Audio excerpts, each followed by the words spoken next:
महाराणा प्रताप की कहानी। प्रताप राणा के बेटे थे। उन्हें गाने बजाने का बहुत शौक था।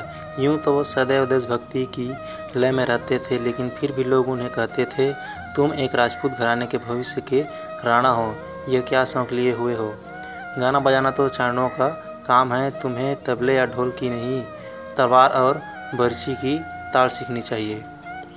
इस पर प्रताप एक ही बात बोलते थे, देशभक्ति केवल तलवार से ही जाहिर नहीं होती, और मेरा यह कथन मैं सिद्ध करके दिखाऊंगा। उन दिनों चित्तौड़ सबसे शक्तिशाली राष्ट्र था, जिसका लोहा सभी मानते थे, और मुगल भी एकमात्र चित्तौड़ को चुनौती मानते थे और हमेशा उस पर फतेह के लिए हमला करते थे। एक बार मुगलों ने चित्तौड़ पर हमला किया। किला इतना मजबूत था कि राजपूत सैनिकों ने जमकर मुकाबला किया और मुगलों को पीछे हटना पड़ा। उस वक्त प्रताप बस्ती में रहते थे और अपने देशभक्ति गीतों में झूम रहे थे।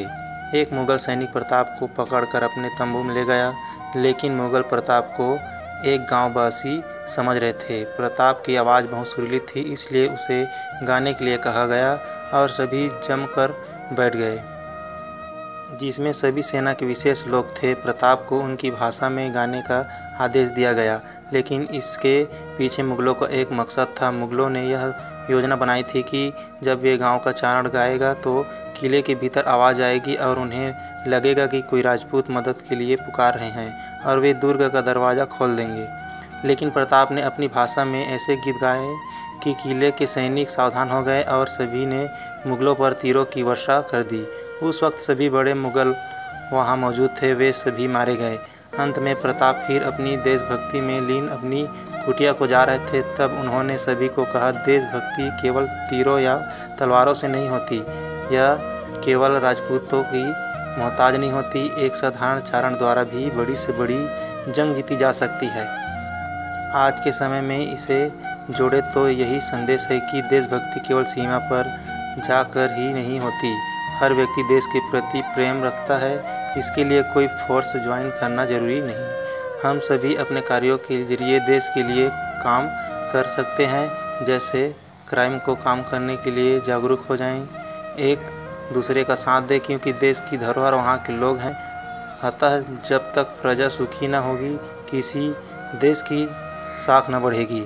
आज के वक्त में अन्याय के खिलाफ आवाज़ उठाना ही देशभक्ति है और भ्रष्टाचार के खिलाफ लड़ना ही देशभक्ति के प्रति हमारा लक्ष्य है। वक्त के हिसाब से देशभक्ति के मायने बदल गए हैं। अब किसी से भूमि के लिए नहीं, अपितु देश के भीतर अपनों के भ्रष्ट आचरण के लिए लड़ना देशभक्ति है। गरीबों के साथ मिलकर महंगाई के लिए लड़ना, उनका साथ देना देशभक्ति है। किसी अनपढ़ को पढ़ाना देशभक्ति है। नंगे को तन को ढकना देशभक्ति है। अपने खून के रिश्तों को छोड़कर किसी निसहाय की सेवा देशभक्ति है। हमने राणा प्रताप के बारे में एक कहानी आपसे कही, जिसमें उसने बताया कि देशभक्ति केवल तलवार भाला लेकर लड़ना ही नहीं, या केवल राजपूतों का ही धर्म नहीं है कि वो देश की रक्षा करे, अपितु सभी को देश की रक्षा का हक भी है और कर्तव्य भी।